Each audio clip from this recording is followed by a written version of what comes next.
অবশেষে Uttarbanga medical college এবং হাসপাতালের ডিন ডক্টর সন্দীপ সেনগুপ্তের পদত্যাগ। নমস্কার, বিগ নিউজে আপনাদের স্বাগত।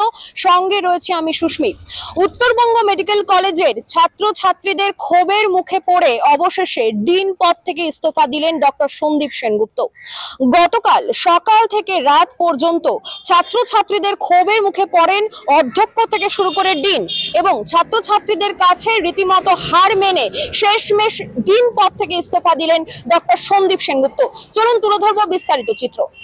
বুধবার সকাল থেকে উত্তরবঙ্গ মেডিকেল কলেজ ও হাসপাতালের ডিন সন্দীপ সেনগুপ্ত সহ রোগী কল্যাণ সমিতির চেয়ারম্যান গৌতম দেবকে ঘিরে বিক্ষোভ দেখায় পড়ুয়ারা।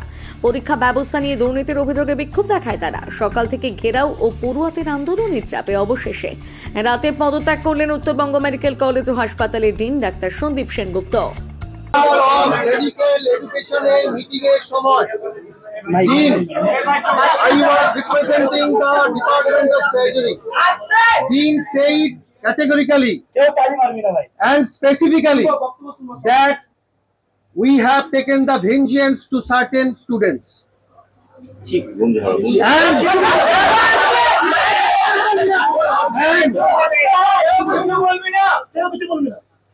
এটাও বলা হয়েছে যে একজন ক্যান্ডিডেট সে নাকি গাইনিতে অনার্স পেয়েছে, তাকে নাকি আমরা ফেল করে দিয়েছি।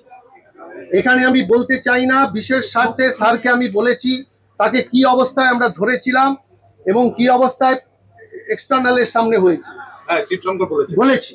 আমি বলে গেছি যে এই ঘটনা হয়েছে, এটা জানতে হবে। যখন এই পরীক্ষা চলছে প্রিন্সিপাল সেক্রেটারির নেতৃত্বে, বলে দিই that is also a culprit. একটা হঠাৎ আমাদের হেড অফ দ্য ডিপার্টমেন্টকে ডেকে পাঠানো হয় যে এখানে মিটিং আছে পরীক্ষা চলাকালীন, এবং তখন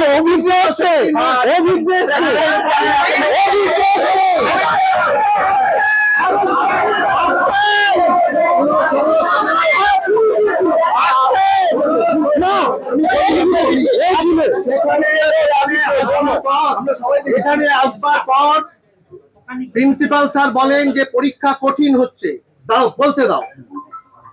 পরের দিকের পরীক্ষা যে কি হয়েছে আমাদের ছাত্ররা জানে, আমি এ ব্যাপারে বলতে চাই না। এবং বলে যে আমাদের স্যার বলেন যে এক্সটার্নালরা যা নম্বর দিচ্ছে সেটা তো মেনে নিতে হবে আমাদের। স্যার বলেছেন পরীক্ষা নেবে এক্সটার্নাল আর পাস করাবে তুমি। এই অবস্থার মধ্য দিয়ে সমস্ত অবস্থায় দাঁড়িয়ে 200 জনের মধ্যে 190 জন পাস করেছে। 10 জন যেহেতু ওই সময় ভিজিট ছিল, সেই সময় এক্সটার্নাল ফর্ম সি সই করে নিয়ে চলে গেছে রাউন্ড দিয়ে যে 10 জন ফেল। এই 10 জনের মধ্যে একজনকে পাস করানোর জন্য ডিন তো পাগলের মতো পাগলামি করেছে আমাকে।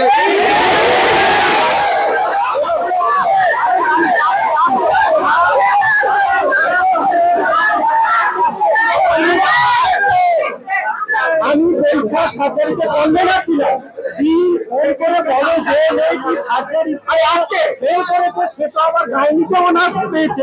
আমি বললাম গাইনির ব্যাপার, গাইনি সার্জারি তো পাস করার যোগ্য। সেই red handed by me, এইগুলো হয় মেডিকেলে বলার নেই।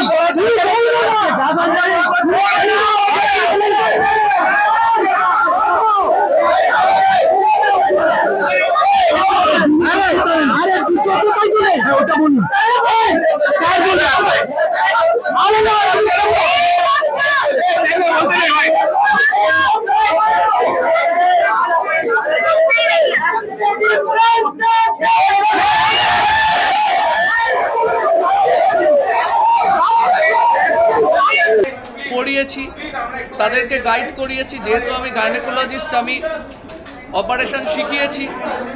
আমি নাইটে থেকে বা সারাদিন থেকেও তাদেরকে চিকিৎসা করেছি, চিকিৎসা শিখিয়েছি, এবং আমি আরও কিছু অনেক মানুষের পাশে দাঁড়িয়ে সেবামূলক কাজ করার চেষ্টা করেছি। কিছু ক্ষেত্রে যে কোনো কেউ সফল হয়, কিছু হয়তো তার সাফল্য তার কাছে কিছু ক্ষেত্রে ধরা পড়ে না। এটুকু আমি বলতে চাই, যেটা শিক্ষা নিয়ে কথা হচ্ছে, এখন একটা শিক্ষায় নতুন এক্সপেরিমেন্টেশন, মডিফিকেশন চলছে।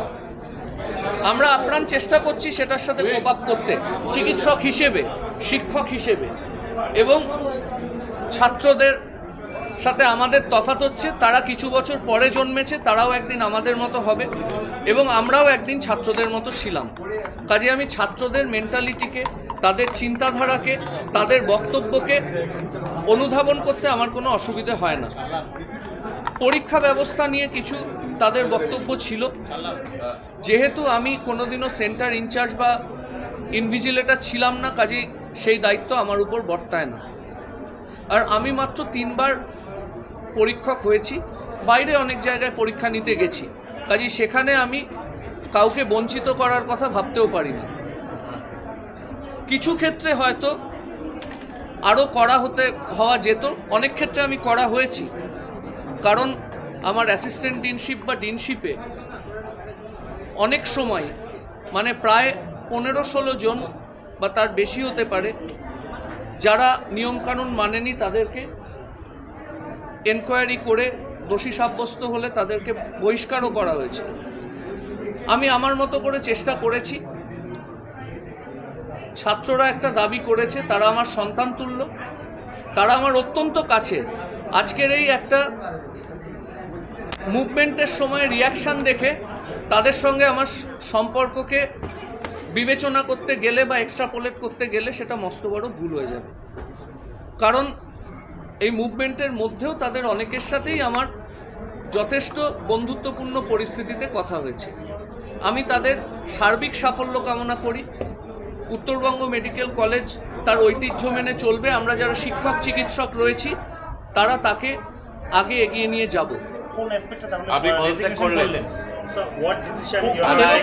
আমার ডিসিশন আমি তো বলেই দিলাম, আশা করি কথার সূত্র ধরে বুঝতে পারছেন যে আমি কোনো দায়ভার স্বীকার করে নয়, কিন্তু আমি ছাত্রদের দাবিকে মান্যতা দিয়ে আমি আমার পদ থেকে পদত্যাগ করছি। এবং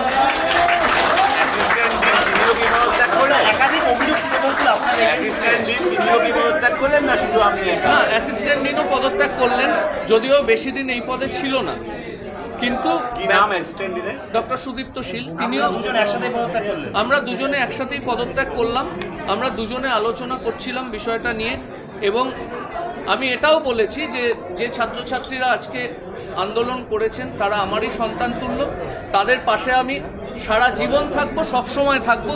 তাদের একাডেমিক, নন একাডেমিক এবং যে কোনো প্রয়োজনে তাদের পাশে থাকবো এবং এর সাথে কোনো হার্ট ফিলিংস থাকার সম্পর্ক নেই। না, আমি গাইনির এইচওডি নই, গাইনির একজন ফ্যাকাল্টি। এখানে principal, MSVP, dean, assistant dean, এই 4টে হচ্ছে একাডেমিক এবং অ্যাডমিনিস্ট্রেটিভ পোস্ট। তার সঙ্গে ডেপুটি সুপার, অ্যাসিস্ট্যান্ট সুপাররা রয়েছেন যারা হাসপাতাল দেখেন। কাজে আমি ব্যক্তিগতভাবে মনে করি তার বাইরেও বিশাল সংখ্যক শিক্ষক চিকিৎসক রয়েছেন যারা ছাত্রছাত্রীদের জীবনে আলো দেখায়, তাদেরকে পথ দেখায়। আমি যখন কোনো পোস্টে ছিলাম না তখনও তাই করেছি এবং ভবিষ্যতেও তাই করব। কারণ আমার যে পরিচয়, এই ধরনের পদগুলো হচ্ছে সবই সাময়িক। আমি তাও অনেক দিন ছিলাম, ডিন, অ্যাসিস্ট্যান্ট ডিন মিলিয়ে প্রায় 8 বছর ছিলাম। একটাই লাস্ট প্রশ্ন, কোথাও ছাত্ররা যে অনেকগুলো গুরুতর অভিযোগ তুলেছিল, যাকেই অভিযুক্ত করুক, কারো একার পক্ষে এই ধরনের র্যাকেট সম্ভব না? আরও কেউ আছেন যারা হয়তো আজকে প্রকাশ্যে এলেন? দেখুন, এটা কালেকটিভলি একটা হাসপাতাল বা একটা কলেজ চলে, আপনাদের সেই পিরামিডটা বুঝতে হবে। এবং একার পক্ষে, কারুর পক্ষে কোনো সিচুয়েশনকে 100% ঠিক রাখা সম্ভব নয়।